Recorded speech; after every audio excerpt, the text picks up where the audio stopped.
之前我出咗個測驗，問大家我超中意貓，英文應該講 I love cat 定係 I love cats。當我想表達我好中意某一類動物，譬如話覺得佢哋好可愛，我哋應該用一個複數嘅形態，例如 cats、dogs、birds。所以我超中意貓，我哋應該講 I love cats。I love cats。咁 I love cat 又會係咩意思呢？當 cat 冇咗個 s， 聽起嚟會好奇怪，因為英文表達用某種動物作為食物，即係某種肉類，我哋就會用佢嘅單數或者不可數形態。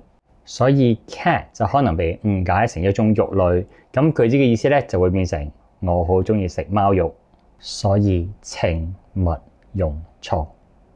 I love cats. I love cat. I love dogs. I love dog. 溫馨提示，如果你想表達我好中意我隻貓，如果你得一隻嘅話咧，你係可以講 I love my cat。I love my cat。